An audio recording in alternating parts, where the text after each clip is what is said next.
Welcome back friends. Uttarakhand में 4 धाम माने जाते हैं, यमुनोत्री, गंगोत्री, केदारनाथ और बद्रीनाथ। इसमें हम लोग का पहले यमुनोत्री हुआ और उसके बाद फिर हम लोग गंगोत्री घूमने गए, गंगोत्री धाम का भी दर्शन किया। उसके बाद फिर हम लोग आ गए केदारनाथ घूमने के बाद अगले दिन हम लोग पंडकेश्वर आ गए। पंडकेश्वर बद्रीनाथ धाम से 10 किलोमीटर पहले है और वहाँ वासुदेव इन में रुके हम लोग। बहुत अच्छा होटल था। होटल के आसपास का नज़ारा बहुत अच्छा था। कमरे की खिड़कियों से बाहर छलछल करती अलकनंदा नदी बह रही थी, साथ में ऊंचे पहाड़। बहुत अच्छा था। सुबह 5:30-6 बजे करीब हम लोग निकल गए बद्रीनाथ की तरफ। सुना था कि बद्रीनाथ में बहुत ठंड है। लोग तो बोल रहे थे केदारनाथ से भी ज़्यादा ठंड है, पर बिल्कुल उल्टा निकला। बहुत नॉर्मल और प्रेजेंट था। सारे गर्म कपड़े जो पहने हुए थे कुछ देर के बाद सब उतर गए। वहाँ एक अलकनंदा नदी पे छोटा सा पुल है।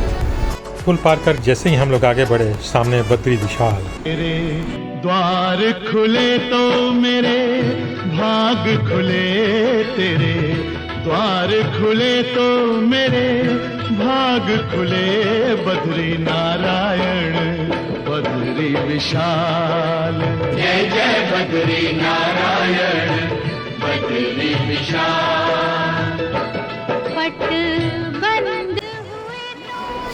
पर्वतों के प्रांगण में बसा ये बद्री विशाल का मंदिर अनुपम देखते ही बनता था, और पास में ही बहती हुई कलकल छलछल अलकनंदा नदी। अद्भुत दृश्य था। एक नज़र चारों तरफ दौड़ाया, मन जैसे भर गया। काफ़ी भीड़ थी, फिर भी हम लोग दर्शन करने के लिए मंदिर में प्रवेश किया और मौका मिल गया आसानी से दर्शन करने का।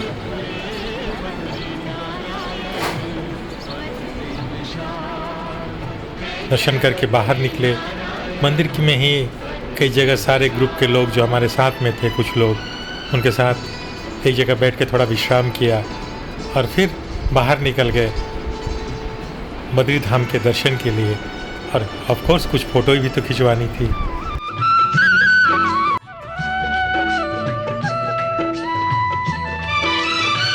गंगा के पावन तट पर बद्री एक केदारनाथ की तरह बद्रीनाथ धाम भी सिर्फ 6 महीने खुला रहता है।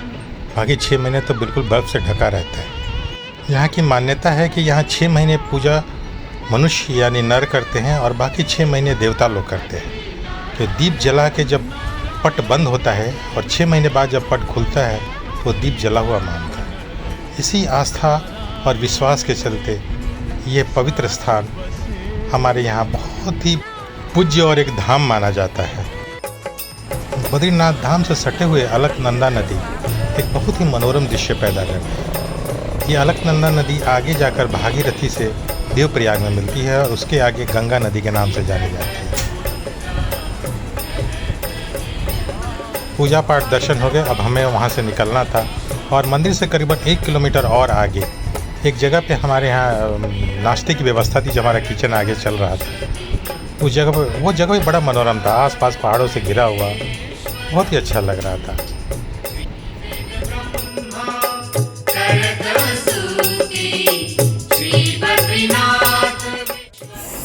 जस्ट 1 किलोमीटर बद्रीनाथ टेम्पल्स के बाद आगे जाने पे ये है नर पर्वत और ये है नारायण पर्वत। वहाँ से ये व्यू लिया है और ये नारायण पर्वत के ठीक नीचे वहाँ कहीं अपना बद्री धाम मंदिर, और इधर यहाँ से थोड़ी देर दूर पे जो गांव नज़र आते हैं वो है मालना विलेज, जो इंडिया का लास्ट विलेज है। इसके बाद वो चाइना बॉर्डर स्टार्ट होता है। हम लोग वहाँ जाएंगे। वहाँ 2-3 स्पॉट्स है जो देखना है।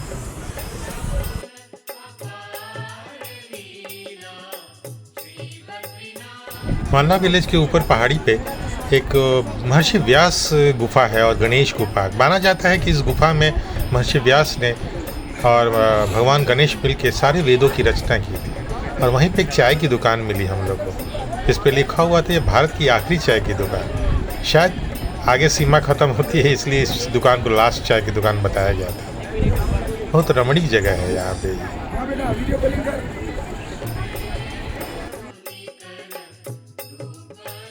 और इस पहाड़ी के ठीक नीचे में सरस्वती नदी पहाड़ों के चट्टानों के झुरमुट से निकलती है। माना जाता है कि नदी बहुत शोर कर रही थी जब महर्षि व्यास और भगवान गणेश वेद लिख रहे थे, तो उन्होंने श्राप दे दिया, और उस श्राप का ये फल है कि ये कुछ दूर आगे जाके ही करीबन सिर्फ 100 मीटर ही दूर जाके आगे अलकनंदा नदी में मिल जाती है।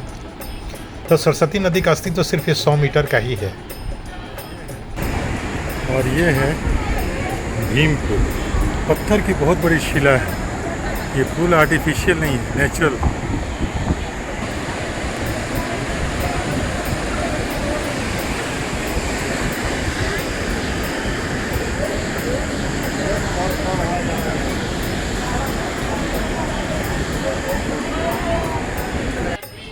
और इस पुल के उस पार जो इस सामने रास्ता नज़र आ रहा है, जिसमें वो पहाड़ के बगल से सीढ़ियाँ नज़र आ रही थी, ऐसा मानते हैं कि पांचों पांडव जब राजपाट सब मिल गया तो ये सामने वाली जो सीढ़ियाँ नज़र आ रही हैं, ये पांचों पांडव इन्हीं सीढ़ियों से होकर स्वर्ग की तरफ गए थे। जैसे यहाँ लोकल लोगों का मानना है कि 25 किलोमीटर पे वो स्वर्गद्वार है, जहाँ से पांडव स्वर्ग की तरफ प्रस्थान किए थे।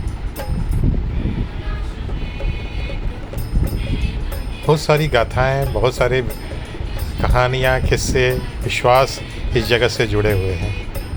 जैसा भी जिक्र किया था, ये है सरस्वती नदी, जो आगे जाके वहाँ पे अलकनंदा नदी से मिल जा रही है। यही सरस्वती नदी और अलकनंदा नदी का संगम स्थल है। तो सरस्वती नदी का जो अस्तित्व है इतना ही है।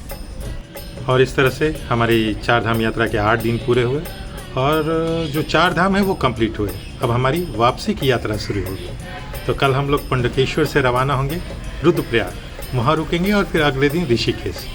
रास्ते में जो भी नज़र आएगा, जो मिलेगा, आपको दिखाते चलेंगे।